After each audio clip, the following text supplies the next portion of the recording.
I have heard many, many, many, I could never even begin to count stories of Jewish people on their deathbed. It happened over and over again that they would get called, the nurse would get called over and they'd have to bend low, to hear. And they would tell them that Yeshua just revealed himself to them and they had to tell someone. And she wasn't even a believer, this nurse, but it happened over and over and over and over.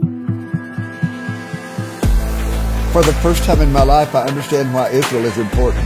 This book has been fearfully and wonderfully made. There's intelligent design. If we just put our head in the sand, it would just get worse. Inaction is action. When people say, why do you think persecution hasn't come to the American church? My answer is because we are not a threat to the devil. I believe that right now, especially in the days that we're living in, is that we need to be a Corrie ten Boom type of people. We're in a war with the unseen also, and the enemy will get in any way he can. All right, friends, welcome back to another Gather podcast. Joshua Aaron is here. Aaron Schuster, hosts speaking. Today, ladies and gentlemen, we have our first lady guest, finally. It's about time. Our dear friend Margalit Friedman joining us from just outside of Jerusalem. Kind enough to join us this evening. And it's morning for us, evening for her. We had a fantastic conversation, did we not? We sure did. And it was so cool. I'm sitting in front of a fake backdrop of Jerusalem, so I'm not back home right now. But she's in the real Jerusalem just outside, so it was cool to be connected. And it's always amazing that we get to do these interviews or just talk to people and share it with the world. Whoever watches, it's just amazing. Even if it's one person or 10,000 people, we're just honored to get to share this conversation with such an incredible woman of God. Yeah, and I think for a long time I've been wanting to have her on as a guest. I just know she has so many stories to share. A lifetime of ministry with her late husband. She'll talk about David. Margalit was born in Minnesota, raised in Minnesota and Ohio. She'll tell her story, but she's been living in Jerusalem for a long time doing ministry. I'll let her tell the story. It's excellent. Yeah. Her sons, she has twin sons. Benny is one of our dearest friends. Do you know Shuki, Benny's brother? I've never met him. I know what he looks like. Because I know his twin brother. Benny's been your tour guide a number of times on the tours that you've led in Israel, and he's become a great friend. And so we have his mother on to share. And she has some incredible stories that we just knew she has to share with you. Some incredible stories.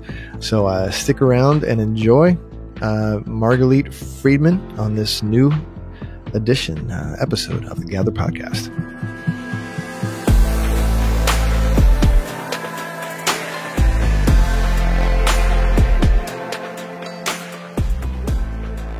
Well, welcome back to another episode of the Gather Podcast. Aaron Schuster and Joshua Aaron here. We've already introduced ourselves, and the truth is we've been talking to our friend Margalit Friedman for the past few minutes before we pressed record and thought we probably should let you in on our lovely conversation happening already. Margalit, welcome.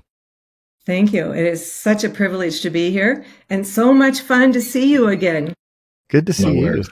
Now, for those of you who are watching, Joshua, it looks like you're sitting in the ruins of something ancient, but where are you, Joshua? I am in Scranton, Pennsylvania right now. The ruins of Scranton, PA?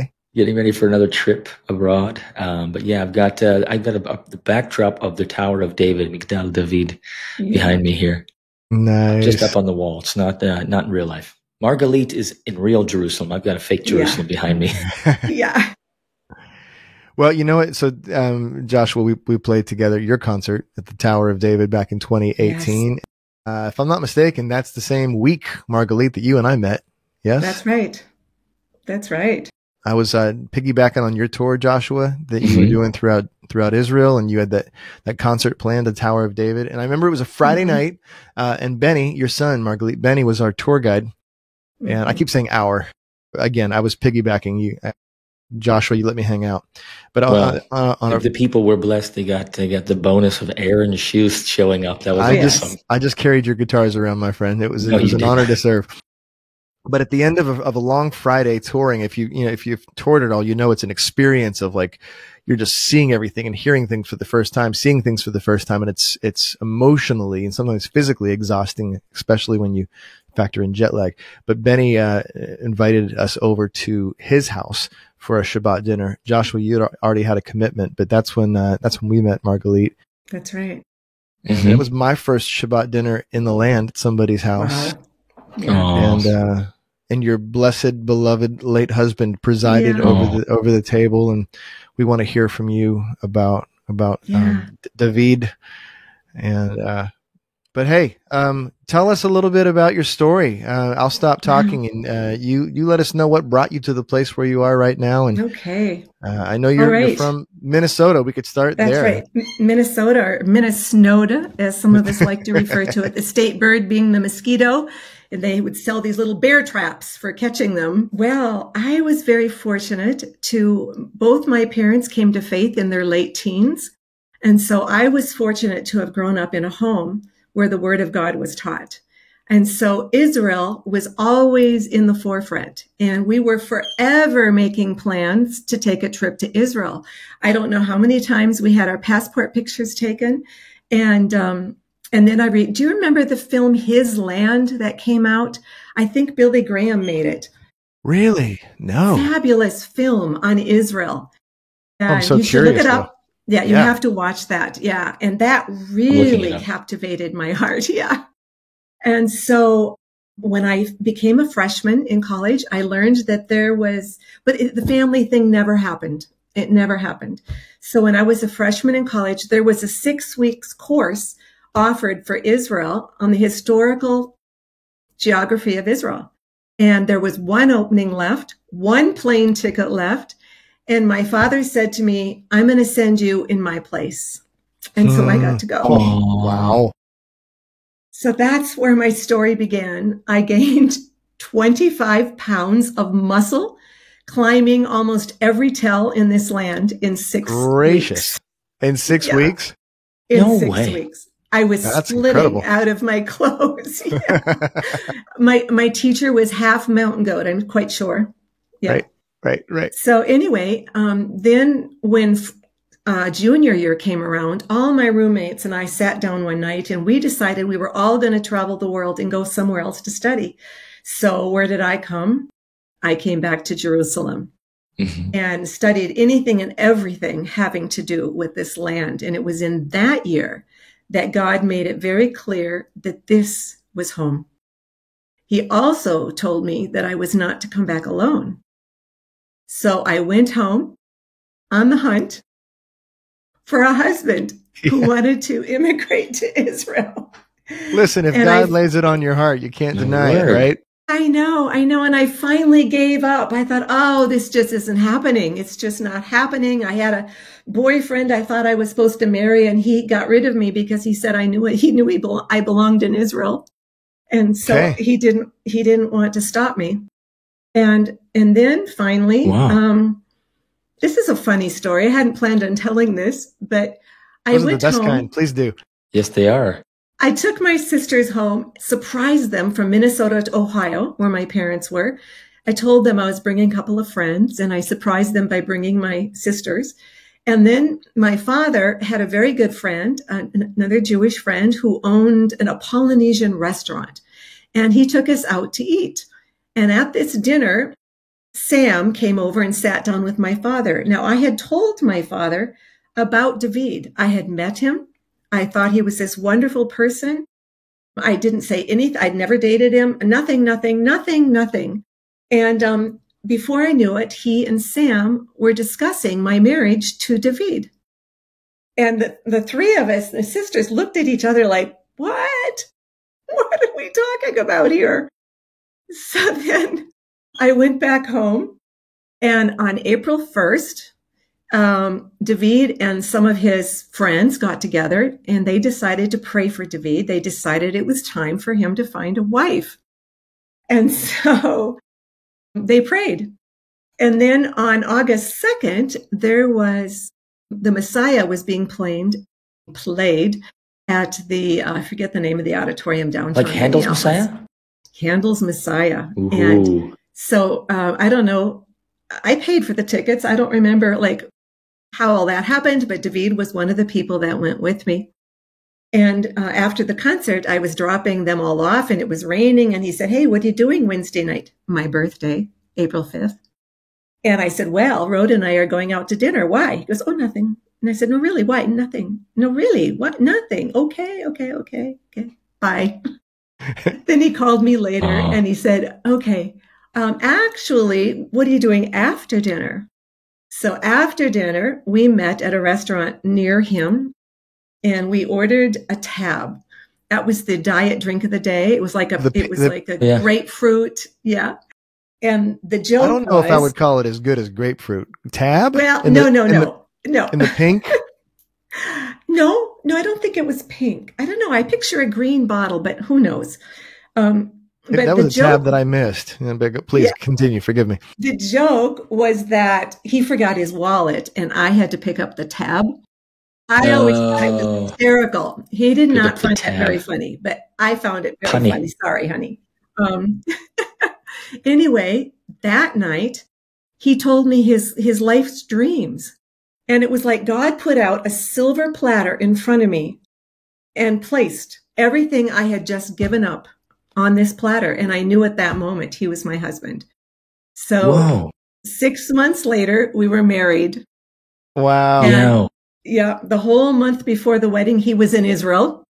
He had planned that long before. And then it was that was in 1978, September 1978, Rosh Hashanah. He died on Rosh Hashanah, the night before Rosh Hashanah. It was our 43rd wedding anniversary. But anyway, that's how we got together. And then, of course, we began to shut. How do I shut these little notifications off? Dear. Well, we don't see them. Okay. You don't hear them either, the dings? No. Oh, okay. Nope. Well, hey, you might have some dings that are important for you to see, so don't turn them off completely. Nah.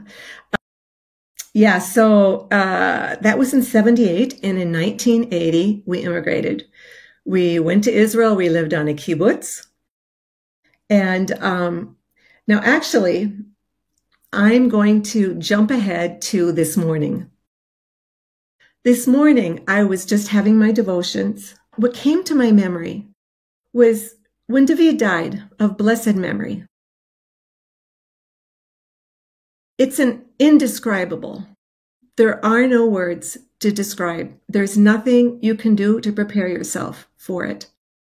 And especially when it's so sudden, unexpected. And I was also so very, very sick when he died.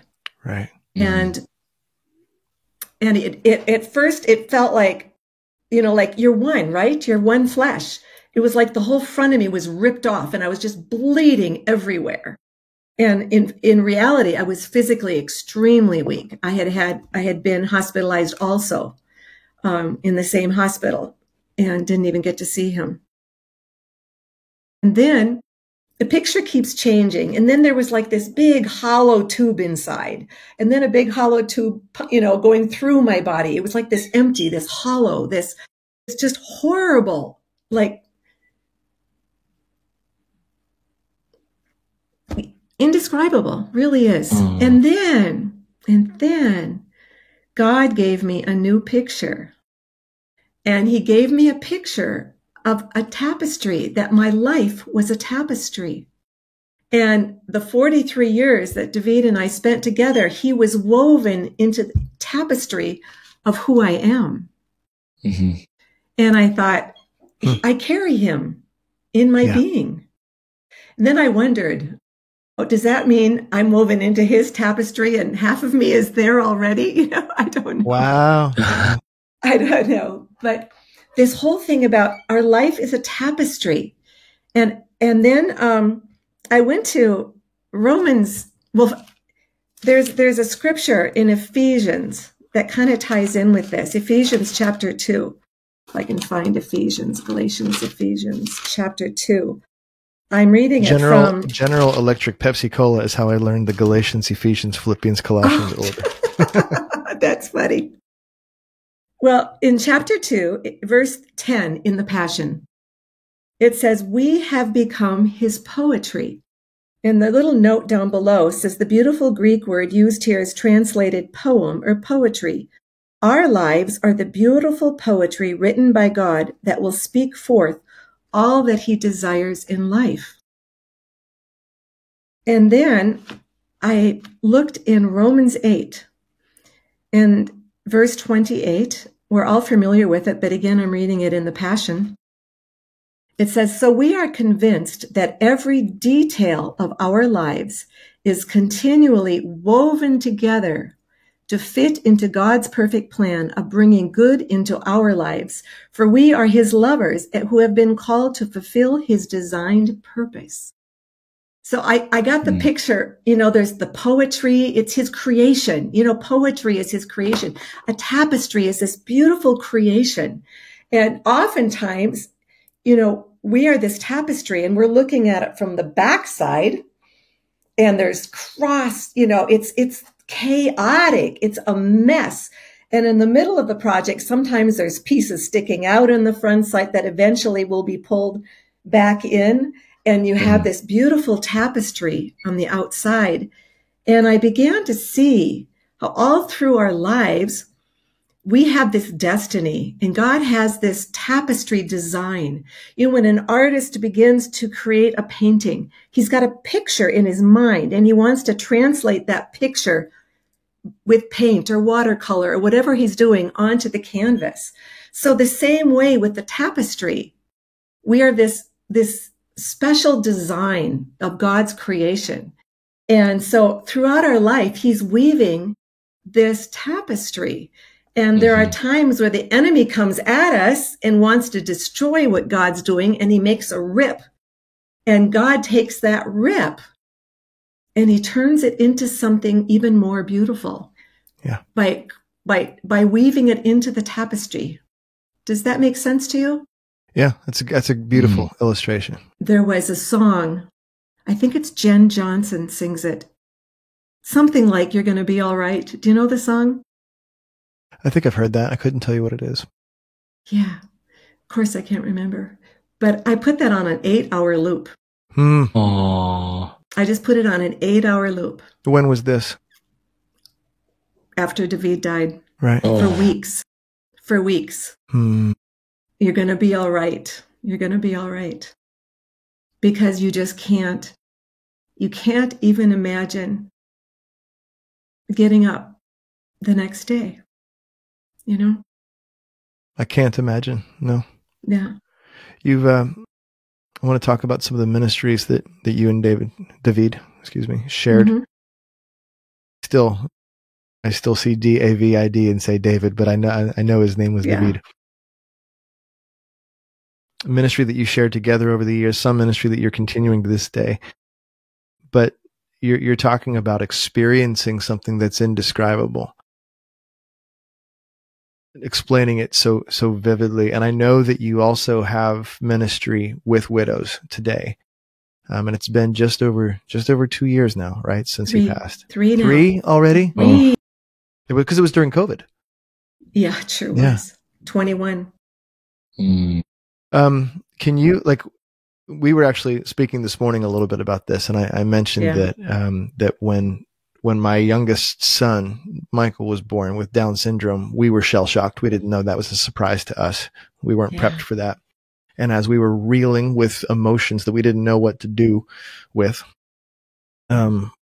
we received encouragement from people in our community, our social media community. I didn't have any close-knit friends. I had one who lived in California who had a son with Down syndrome who was a couple of years older than Michael, and him speaking words of encouragement, saying listen, I know what you feel. I've been where you are. This is not a pit that you cannot climb out of with the help of God. And not only that, but there's beauty on the other side of it that you've yet to experience, but I promise you it's there. So you've had an opportunity to minister to widows, and we would love to hear about some of your ministry and maybe some of the things you share, because I guarantee you there are widows who are listening to this podcast, this episode right now. Yeah. Yeah. I had a couple of widows that showed up in my life. One that I'd only met once before. She showed up, took me out to lunch. I kind of remember sitting there crying through lunch, you know. But she showed up.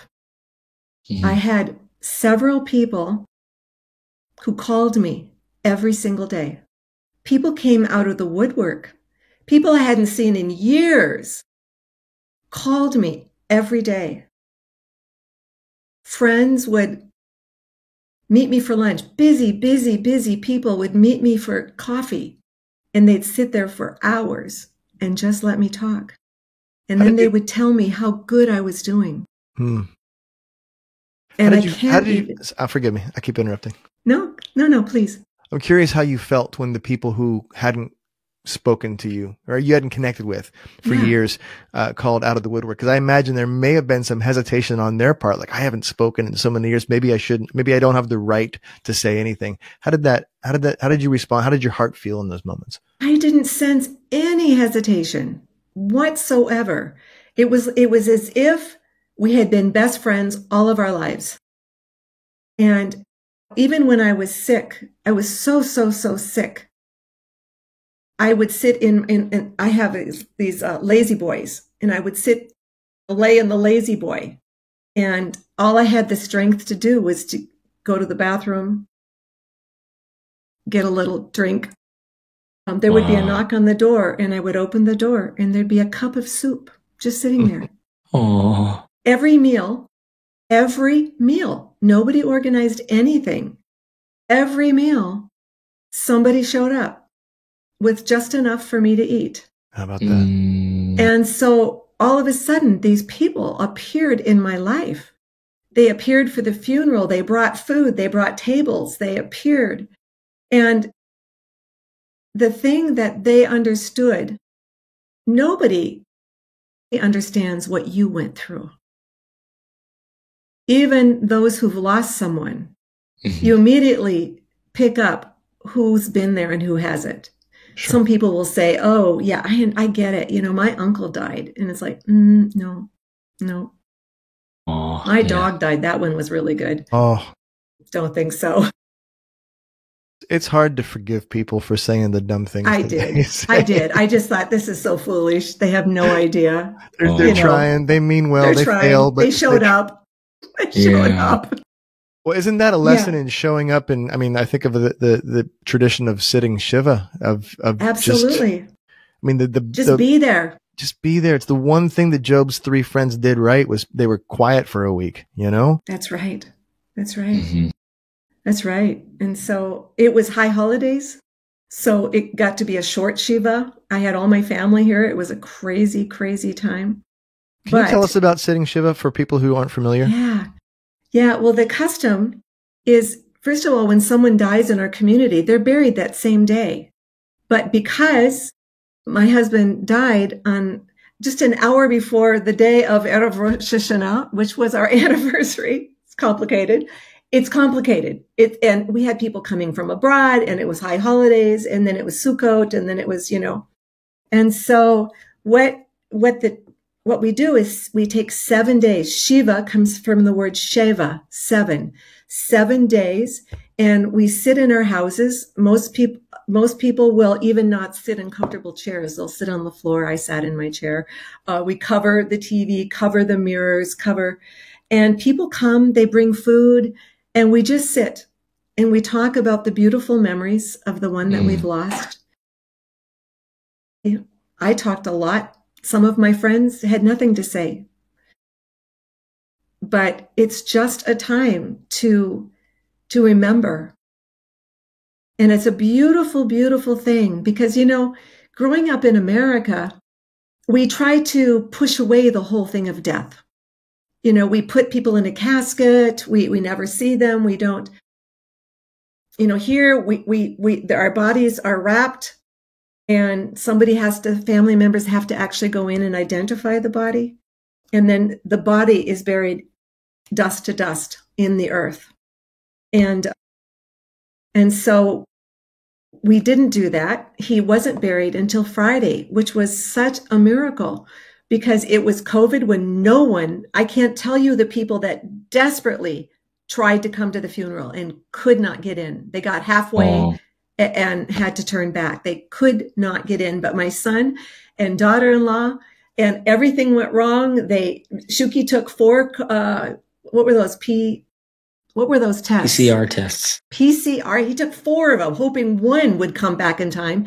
None of them did. They had to do it at the airport. The family got split into different flights, different times, going different routes. It was such a balagan. They got on the planes, and Shuki discovers he's got all the passports. He's got all the money. Lisa's landing first. She has nothing. It was crazy. But she came through first. And it was like, God just opened the doors. He'd call me halfway through, like, it's just not working. It's crazy. And I said, listen, God has brought you this far. He's going to bring you all the way. And he did. And so they were here. They were here for the high holidays. We replayed our congregational tapes of David teaching. And our local congregation during COVID turned into an online congregation. And it's become an international congregation. So we have people all over the world joining in. And that continues today. And so we replayed several messages that David had given the year before. But this 7 days is a very particular time. And then there's a 1 month. There's a 7-day thing and then a 1 month marker where you go back to the cemetery. In America, they put the gravestone. That's what we did. We put the tomb on top of the dirt with his name and the scripture. And we have another ceremony. And then a year later, you have the 1 year. And then every year you go back and just a memorial, just a remembrance of the life of this person. And so it gives you, this 7 days gives you time to sit and to mourn properly, weep and weep, tell the stories, cry. It's an incredible thing. And so, that's so healthy. That's so healthy. It is. And I'm sure we can give examples of people who didn't walk that path, who I don't want to say didn't get over it, because I don't think that's something you ever get over. You don't get over. No. But there is something that grief never completely goes away. The pain lessens. Yeah. I would be in the middle of the grocery store and just start weeping. It was like, what's the point? What am I doing here? It just happened anywhere, anytime. And I just let it happen. It's just where I'm at. And so widows, we began to find each other, and we decided, let's start meeting together. And so we come together and we bring food. We always have like a little vegetarian potluck. And then a time of fellowship together and sharing, deeply where we're at, what God is doing in our lives, and the victory that he brings us. And I've noticed through the last few years that every gathering of the body in the land, be it another funeral, be it a happy occasion, be it a wedding or whatever, we all, like magnets, group together. As widows? As widows. Yeah. Oh, that's sweet. Yeah, that's because sweet. You have shared experience that only you can potentially understand. Yeah. Wow. And everybody goes through the steps in a different manner, in a different way. Some are kind of closed down at first, and it takes a while before they allow themselves the freedom to really grieve. But it's a beautiful thing. And it's healing. That's one of those big tears that God is bringing. He's reweaving it and making it into something beautiful in our lives. And so I have learned so much in this walk of alone. I knew who we were as one. Now it's, who am I? What is God calling me to?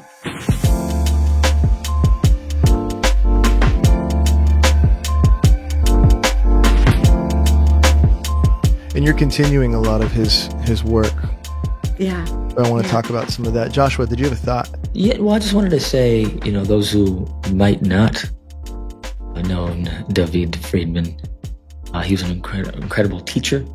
And I just got some memories. And I never got to know him as well as I wanted to. We're just busy raising kids in Israel and in the Galilee, and you guys are down in Jerusalem. And but I remember him coming up I remember asking him, hey, can you share with the men of our village called Poria, me, Chaim Mailspin, Jordan Marcelino, a couple other guys, and he came up and just poured into us, and we're like, we want to do this all the time. We want to do this all the time, because he's a man who lived what he preached, and he loved to teach the Torah. And his sons, Shuki and Benny, they're just really incredible fruit of that. We see that in their lives, and we see that, of course, that you played a major part in all of it. The journey back to Israel, and you truly were a team. But I love the saying that we say in Judaism, may his memory be a blessing, because, it's like we should say his memory is a blessing, because he's blessed so many people, but may it bless so many more, Yeah. He died early on, and they brought him back to life. And then they intubated him. And there were prayers going out all over the world. And some people, while praying for us, because I was sick as well, got healed. And then after some time, the intercessors kept getting this word, first fruits. And I started thinking about first fruits. And I'm thinking, even when he's on the verge of death, I really thought he'd be raised again, even if he died. I could tell you the story of what happened when he died, but I was so convinced, and you said that some people people who were praying were receiving healing. Healed. Yeah. Tell us a little bit about that. I just heard these bolster stories our faith there, right? I know. There were all these international prayer groups meeting. I didn't even know them. And I still today, I keep hearing about people that didn't know us that were praying for us. And I remember this one story. This woman had her hands raised, and there was something very, very broken. And she got totally healed. And I heard this several times from various groups that this kind of thing was going on. And so here they are praying. They're praying for David to be healed. Yeah. And in the meanwhile, they're receiving healing, the mysteries of God. Yeah. Wow. Yeah. And then I had this vision of, okay, he's going to be raised. And I thought, first fruits, healing is going to flow through the halls of Hadassah, Beit Kerem, in Kerem, and through the streets of Jerusalem. And I thought, this is it. This is the beginning.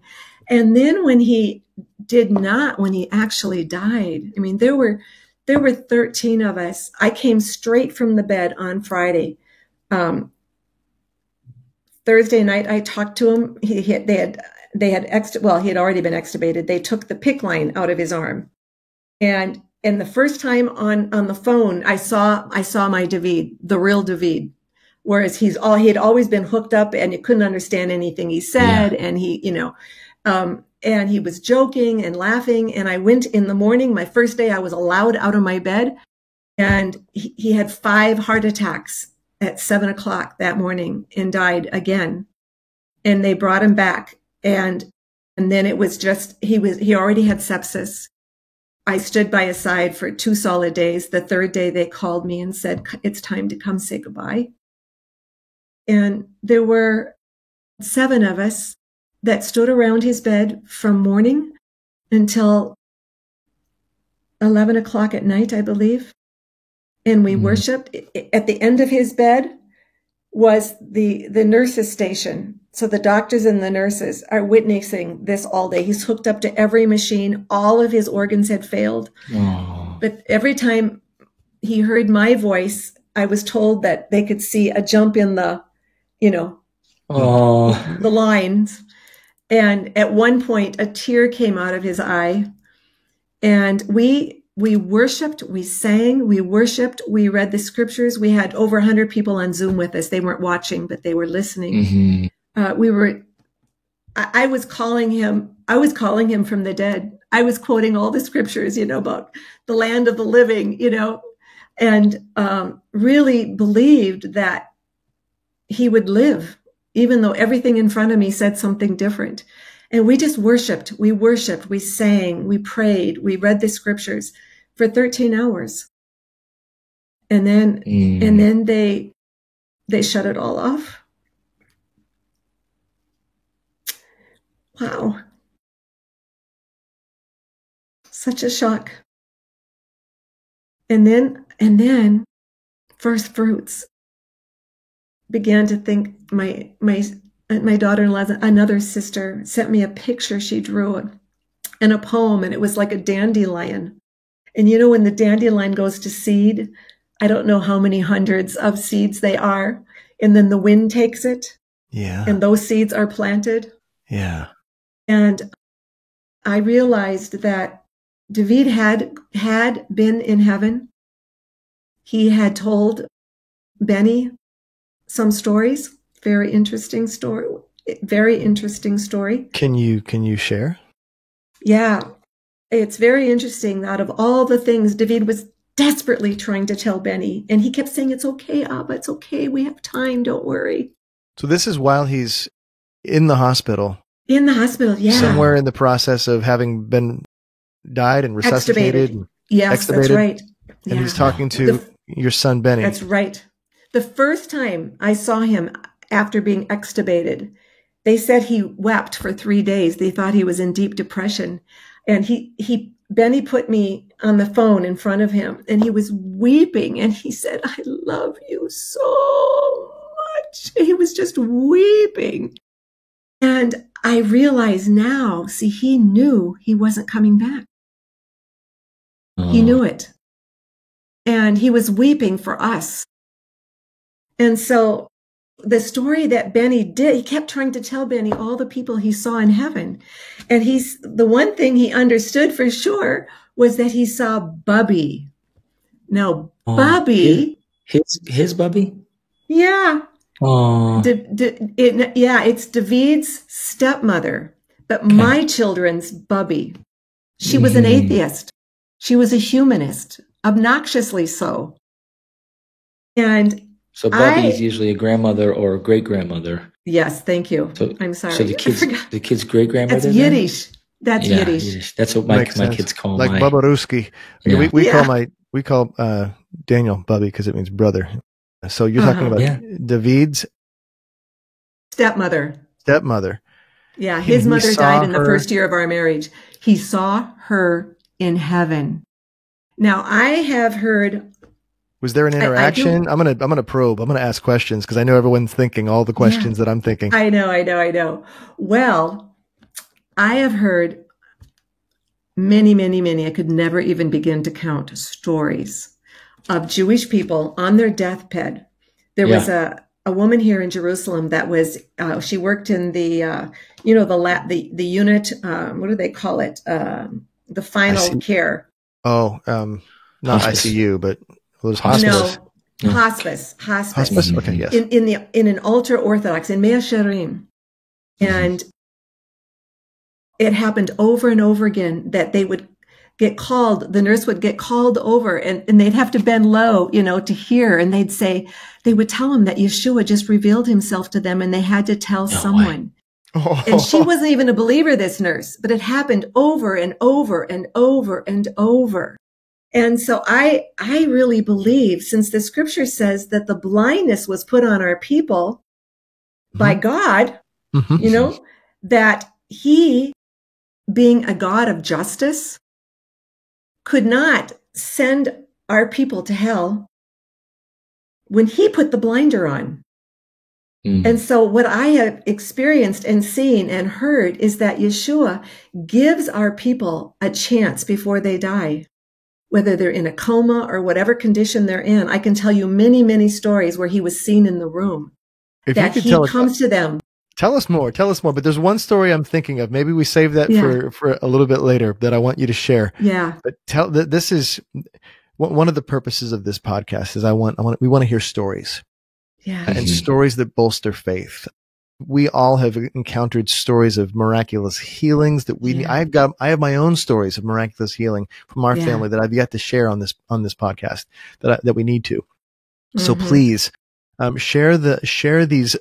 I'm gonna air quotes for people who are only listening. Unbelievable. Share these unbelievable stories because we want to hear them.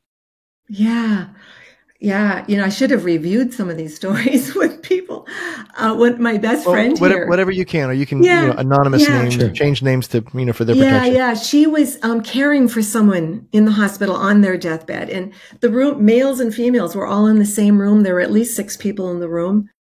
And I remember that there was an Orthodox woman that was like across and over one from the man that she was caring for. They were taking turns caring for this another friend's husband. Mm-hmm. And can you really briefly just explain what does an Orthodox person believe? What is their faith? Okay. Or Joshua or somebody. Yeah. Well, Yeshua is not usually part of the package, for sure.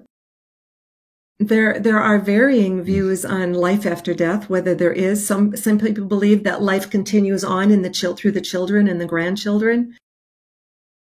Maybe Joshua, you can, add some light to that. Yeah, well, there's many, flavors. Well, there's 3 main modern forms of Judaism: Reform, Conservative, and Orthodox. But the Orthodox has, as you know, Margaret, lots of flavors. Yes. So some are, strict Orthodox. Some are modern Orthodox. So I guess it just depends. But they don't believe in Jesus, and they have a strict way of doing everything, a way of dying, way of living. But it's very different than the modern culture in regards to afterlife. Secular culture. Yeah.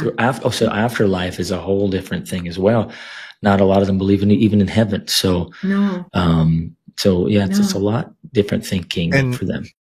Yeshua, Jesus, is revealing himself, according to these stories, to Orthodox people on their deathbed. So, thank you for that caveat. Please carry on with the story. And then, according to Bobby, then Bobby's story, then you see them in heaven. That's pretty crazy. Yes. Heaven they weren't sure existed. Yes. That's why I interrupted your story. Okay. Remind me to come back to David's mother. Okay. Yes. Okay. So in this story, the woman across, she saw in the room. In the room. Yes. She saw Yeshua standing at the end of the bed of our friend. This is not something they would admit. No. Or forgive me, she did admit it. This is not something she would make up. You don't make it up. Right, no, you don't make it up. Yeah. No. That would put you out of the box. Yeah. Yes. And then someone appeared to her and told her they were bringing her home that night. And she confessed that. And I think that was Yeshua. I think Yeshua took her first. And then he took our friend. But it's been so long. The lady who had the vision, she home as in passed away? She died, and she was told that he was coming for her. I think that next night. Wow. Yeah. And so she conveys this story, and it's, obviously something happened in her heart. She didn't just see this, but any stoniness in her heart was replaced with a heart of flesh. Otherwise, she would not have shared this information. No. That's right.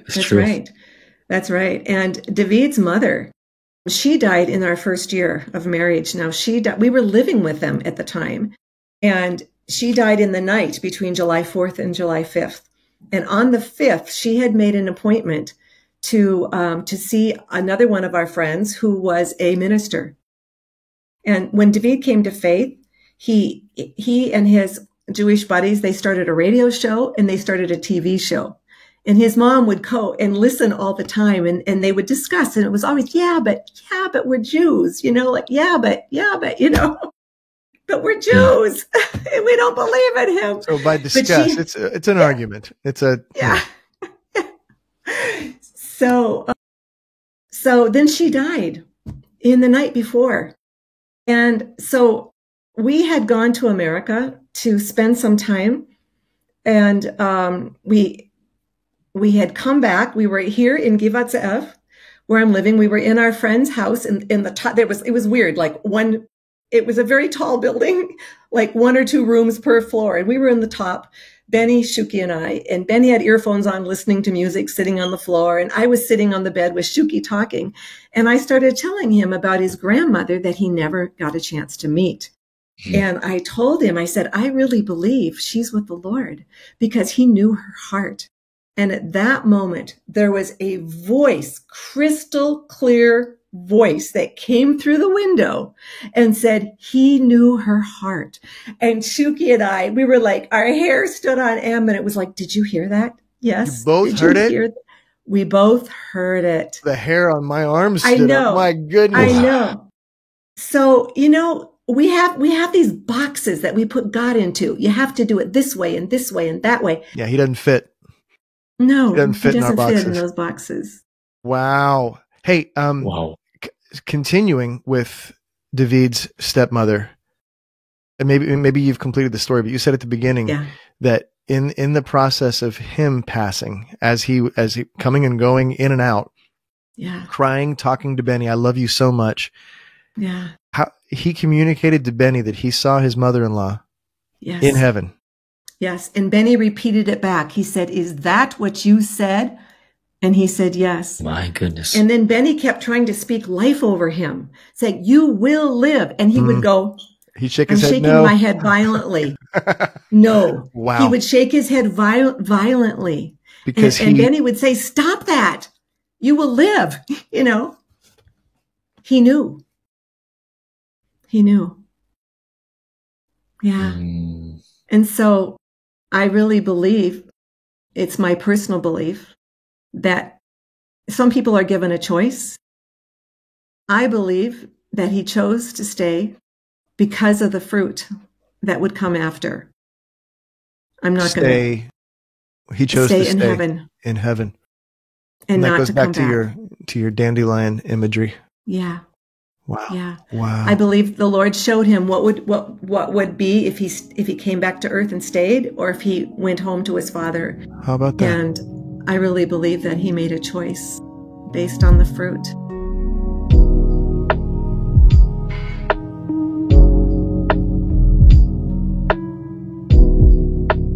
We met for breakfast a couple of years ago, the three of us.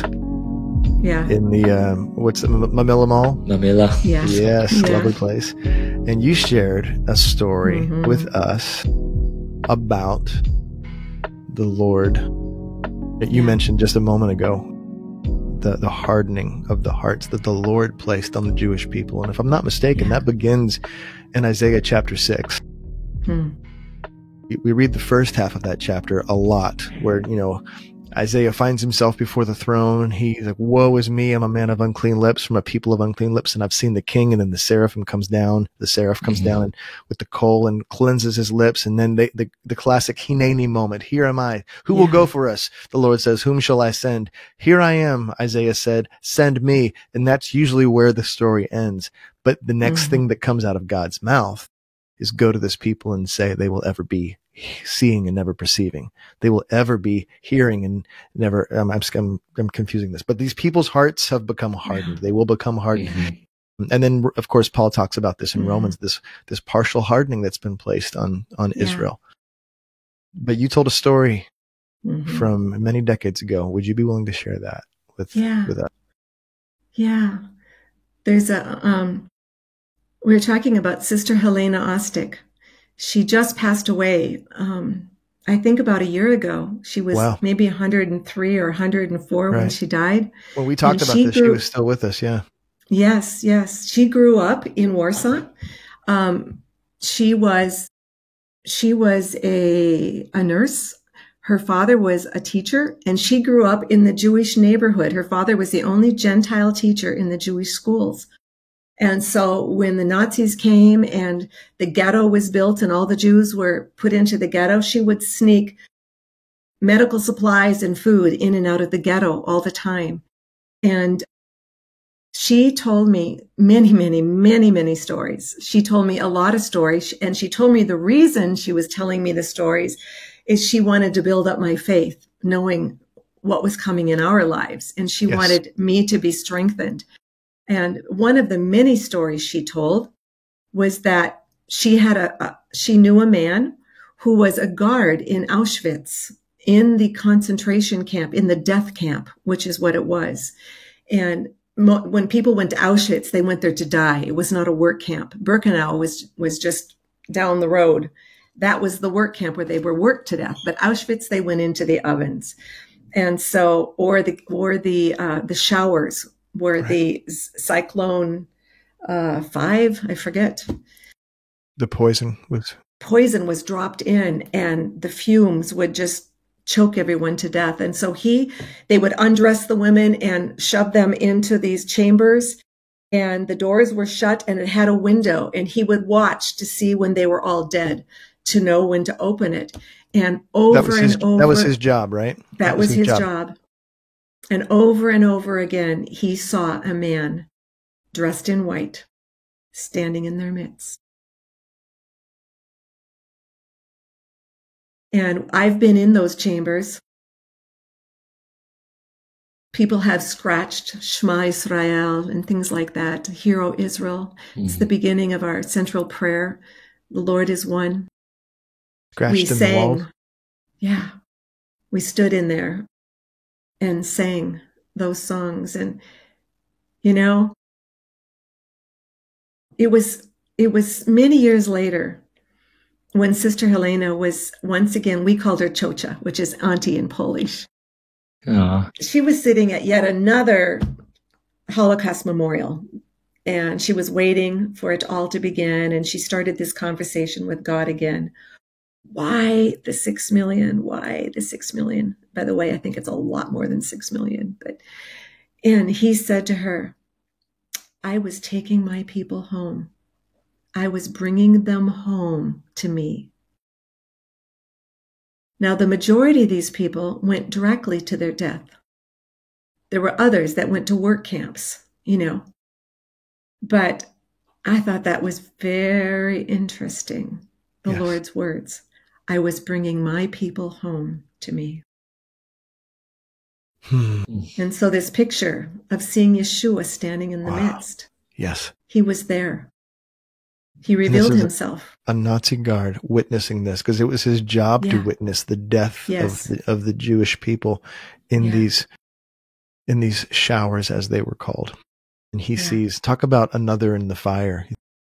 You cannot hear that story and not think about Shadrach, Meshach, and Abednego in the fiery furnace with that fourth one who looks like one of the sons of God.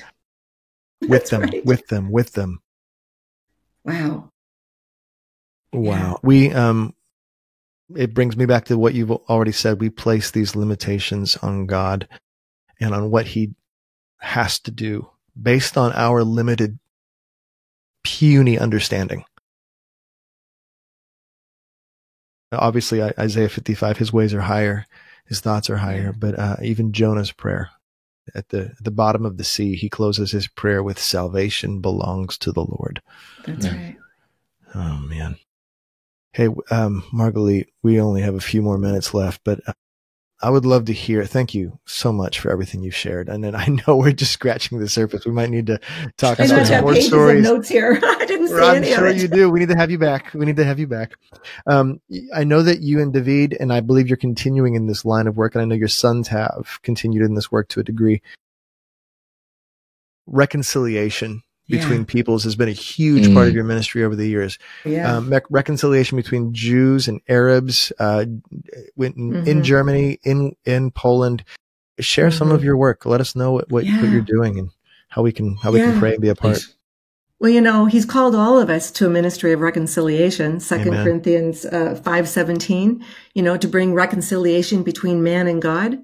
But then there's reconciliation between man and man. And so we began our trips to Poland. We had our first invitation. Wow. My kids were 6, maybe. They're 43 now, almost 42. So a long time ago, we were invited to Poland. It was still under communism. And we had to register with the government. We were not allowed to speak out loud on the streets or on a subway or in a bus or going up the stairs in a building, because it would draw attention to us as being foreigners. You were not allowed to speak at all. No. And wow. If we didn't, we had to whisper, because if we didn't whisper, you would be known as an American or an Israeli. Okay. Yeah. And so when we had meetings in the house, they would draw the shades, and then they had built, our friends had built this magnificent house in the woods on the border of Russia. And it had begun by these two ladies who had prayed after the war, and the Lord gave them a vision to build this house and to bring all the Jews and help them to come out of Russia, out of Poland, and bring them back to the land and to bring healing to them. So they built this beautiful house, and we were the first people ever invited, first people ever to sleep in there. Wow. They cut trees down that day and split them to make benches. Wow. Really? Yeah, and like making furniture as you go. That's great. That's right. Oh, more came. There goes another tree. But actually, we were only allowed to have 15 people at a time. So every 2 days, we would get a new group of people. And Chosha would say, okay, you have 2 hours now. I'd like you to speak on this subject. And off we go on that subject. And then we take a 15-minute break. Okay, now I'd like you to speak on, off you go, and we never knew anything in advance, but it was powerful. And we met a number of Jewish people that had just discovered they were Jewish. And so the reason she brought us to Poland, and we went back, we probably have been back 40 sometimes, I don't know. The reason she brought us, she knew that the Western Christianity was going to bring replacement theology. And she wanted the Polish people to understand God's heart for the Jewish people. And the idea of replacement theology in a nutshell being that God has said regarding his promises to Israel, you know what? No, you've gone too far. Forget it. I'm going to replace you with the Gentile global church. My promises are now on them. They are no longer on you. Is that an accurate description of replacement theology in a nutshell? Okay. And she knew it was coming. And so she invited us to teach. And I could tell you many, many, many, many, many stories about Holocaust survivors we brought to the house for vacations, and we would teach them song and dance, and we would let them tell their stories, and we would tell them God's stories, just amazing, amazing things. So many, many times, many avenues, God opened doors all over Poland for us to go. And I have not yet. Can I put you on the spot and have you share one story of reconciliation that we can take with us? Take a moment if you need. Yeah. Well, one of the things that we learned while we were going to Poland is that Poland, by the Nazis, were chosen to be the servants of the Nazis.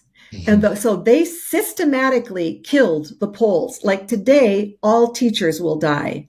Tomorrow, we are going to collect all the doctors. The next day, we will collect all the accountants. Anyone with education and intelligence, they killed. So they suffered a similar Holocaust at the same time. They were being destroyed as a people.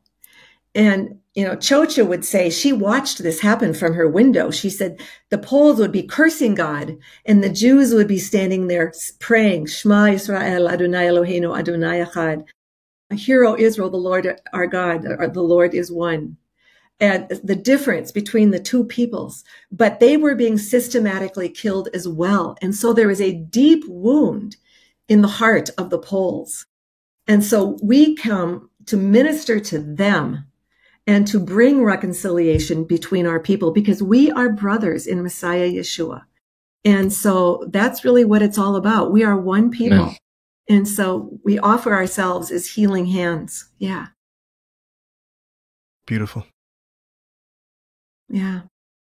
I know there's so much more that you're involved with, and the fact that you're saying all these stories. Joshua, what's on your heart? I just wanted to ask if we can just share with our listeners just how they can reach your ministry. And I know a lot of David's teachings. Can they find them online as well? Well, we're working on that. Now, Benny is going to be taking over the school. He's such a great teacher. Benny's our buddy. We need to have him on as well. We love him dearly. He and Joel. So he's kind of taking the reins, yes? Yeah, he and Yoel, and they want to, there's a number of things they want to do with it, but we do want to put some of the classes back on. I have to collect them from all over my computer. Up until now, I really wasn't able to do that. One of the things that happens when you become a widow is you lose a brain. You seriously, the slate goes blank, and really blank. You know, people would say things to me and I just look at them, you know, like a deer staring into headlights. And so only now, you know, it's just going to require a lot of work. We're going to put that back up. He wants to do a podcast. Good. I know he has a wealth of things that have been recorded, and I was privileged to join your Bible study, I'll call it, during COVID for maybe 3/4, if not a full year. Yeah. And what a blessing it was for me to sit in this room and have David share from the Word. But I'll say this, you have a lot to share, Margalit. You have ministry current and ahead of you, and so does Benny. I don't know Shuki yet, but I know Benny is a wealth of, not just a wealth of information, but full of the Spirit. And I know this of both of you in your family. You have ministry here that's part of the dandelion being spread. Yeah, I know that. So I just want to encourage you, and I know Joshua, you're with me in that, to just continue, and so moving grateful forward, to know you. You know, in ministry. Yeah. And I know, and I see that harp behind you, and I'm looking at both of you guys. I know you're the lover of harps. I know harp has been a big part of, maybe we can wrap up with this. Tell us about your harp playing. I know you've been a part of a group that plays harp every once in a while. Yeah. And it's been healing for you, I imagine. Well, to be honest, I put it down when David died, and people kept encouraging me, but I don't know. I just couldn't play the harp. It's like the song, Joshua. How could we sing in a foreign land? How can we sing in a foreign land? On the willows, hang it on the willow harps. Yeah, that's right. I was in a foreign land, and I couldn't find my voice. Margalit? Yeah. And I used to do worship, and so God is bringing it back to me. And like I mentioned, my daughter-in-law's sister is a professional harpist, and she's fantastic. Yes. So anointed. She writes songs. She's so prophetic. She's so amazing. And she designed a new harp, and it's one I can carry. This one I can't carry up and down my 51 stairs very easily. That's the tough thing about harps. Yeah. Yeah. And so I'm excited, and she's going to be she's going to be tutoring me. And so I'm moving back into the harp, and I'm really excited about it, because the harp ministers the vibrations, the frequencies of the harp. And, you know, when you're holding it, the soundboard is against your body. Yeah. And so it brings healing in a way that nothing else really does. But of course it goes out to others as well, but it ministers to you as well while you're singing and playing. And so I'm excited to see what God wants to do with that. I had a prophetic word many, many years ago that God was going to give me a harp. A few days later, somebody showed up with a big harp and said, God told me to give this to you. And I'm like, oh, okay. You know, because when I heard it, I thought, okay, you know, we'll put that on the back burner. Sure. A couple days later. I like to say that every once in a while, God likes to flex his muscles just to remind us who he is, what he's capable of doing. He will take care of us. He will watch over us. Everything's going to be all right. He watches over me. Yep. There's another one, right? You watch over me. It may not be today. It may not be in this lifetime. You know, I imagine there are people who have just been struggling through. David describes the psalmist at least describes in Psalm 42. What's the deep calls the deep, which means misery after misery, sorrow after sorrow. And sometimes it feels like you just cannot come up for air. And sometimes for people, that's a lifetime. But thank the Lord, we do not grieve as those who have no hope. No. We have hope.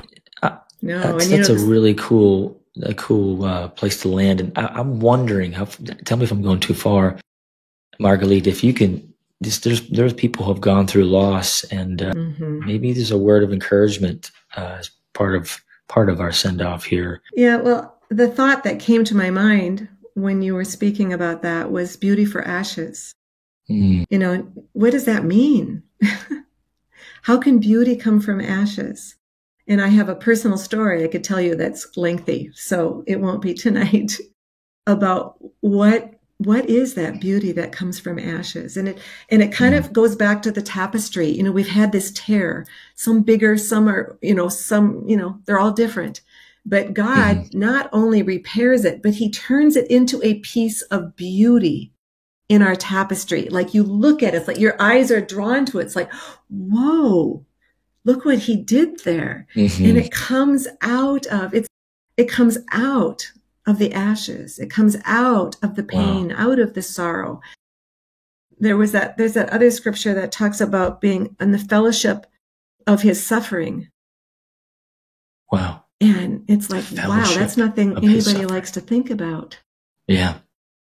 But not only is it a fellowship, but there's beauty that God draws out of it. He takes all of these things, everything in our life, and turns it into some kind of beauty. Yeah. And so I want people to be encouraged. I mean, I didn't think I'd ever be able to get off the floor. I really didn't. I just didn't know where I'd ever get the strength.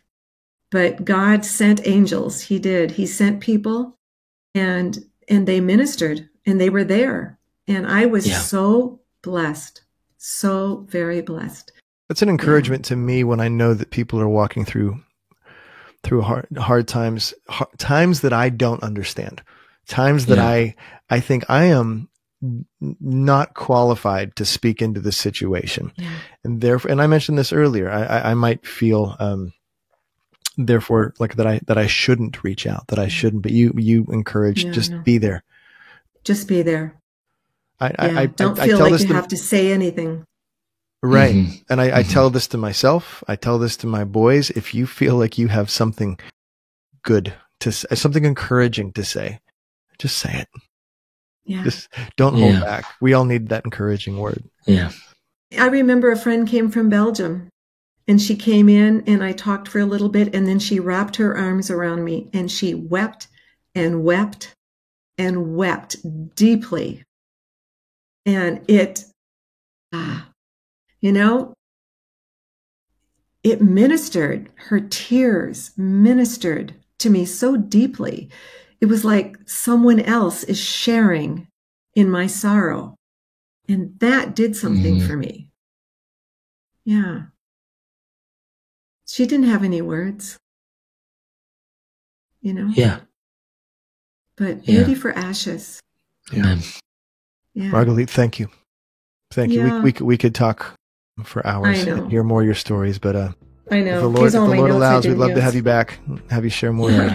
Look forward to seeing you in person in the real Jerusalem where you are right now. Yes. Yeah, me too. Thank you so much for having me. Absolutely. Thanks for your time. Thanks for your heart, your vulnerability, sharing your stories. It's been a beautiful. And your Gather podcast, it's wonderful. Really, really want to bless you guys in this. I think you're doing a wonderful thing. You just made it way better. Oh, you're sweet. God bless you, friend. Take care. Love you, Margalit.